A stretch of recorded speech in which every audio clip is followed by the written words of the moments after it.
Do not say goodbye. We didn't believe in the Ouija board. That's what made it dangerous. It was a Friday night when we found it. Me, my cousin Jake, and his girlfriend Mara, stuffed inside a dusty cardboard box in the attic of Jake's old farmhouse. The house had been in his family for generations, and the attic smelled like rot, dead wood, and something faintly metallic. The box wasn't sealed. Inside was the board. Yellowed wood. Letters burned, not painted. The planchette was heavier than it should have been, cold even though the attic was warm. On the back of the board, scratched deep, were 3 words: do not play alone, do not ask names, do not say goodbye. Jake laughed. Mara hesitated. I should have listened to that feeling in my stomach. We set it up that night in the living room, all the lights off except for a single candle. Rain tapped against the windows. The farmhouse creaked like it was breathing. We placed our fingers on the planchette. Jake smirked. Is anyone here with us? Nothing happened. We waited. Then the planchette twitched. Mara sucked in a breath. Stop pushing, she whispered. I'm not, Jake said. Neither was I. The planchette slid slowly to yes. The candle flickered hard, almost going out. My heart began to pound.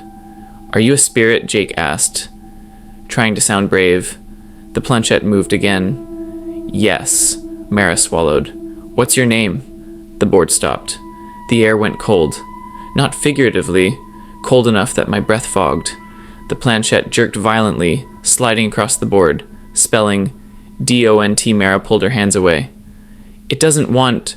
Jake interrupted. What's your name? The planchette slammed into motion faster than before. N-O-N-E, then, slowly, Y-O-U-G-A-V-E-M-E-O-N-E. The candle went out. The room was pitch black. We heard footsteps upstairs.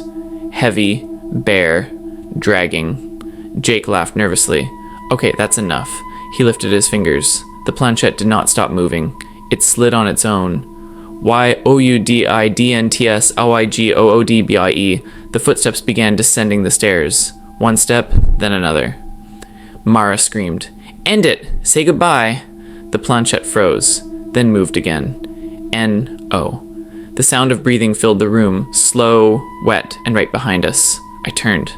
Nothing was there, but something touched my shoulder. Cold fingers, too many.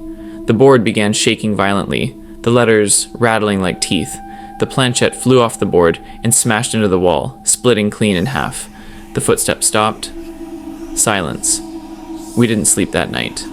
Or the next. Jake started hearing whispers calling his name from empty rooms. Mara woke up with some fingerprints on her arms. Black, bruised, not human. As for me, every time I closed my eyes, I saw the board and the words rearranging themselves. 3 nights later, Jake disappeared. No blood, no signs of a struggle, just the Ouija board placed neatly in the center of the living room. This time, a new message was burned into the wood. T-H-A-N-K-Y-O-U-F-O-R-T-O-H-E-O-N-E. The police said he ran away. Mara didn't believe that. Neither did I. She wanted answers. Against everything we knew, she brought the board back out. I just want to know where he is, she said, tears streaking her face. I begged her not to. She lit the candle anyway. We placed our fingers down. The planchette moved instantly. H-E-I-S-H-E-R-E. The temperature dropped so fast my teeth chattered. Where? Mara whispered. The planchette slid slowly to spell. I-N-Y-O-U, Mara screamed. Her mouth opened wide, but no sound came out. Her body arched backward unnaturally as something pushed from inside her chest. Her eyes rolled white. Her shadow on the wall moved independently, stretching, twisting into a shape that wasn't hers. The candle exploded. Darkness swallowed the room. When the lights came back on, Mara was gone. Only the board remained, and a final message carved deep enough to bleed wood. T-H-R-E-E-P-L-A-Y-E-R-S-O-N-E-B-O-A-R-D-N-O-O-N-E-L-E-A-V-E-S. I burned the farmhouse down the next morning, watched it collapse into ash. But last night, I woke up with splinters in my hands, and a familiar wooden board sitting at the foot of my bed. The planchette was already moving.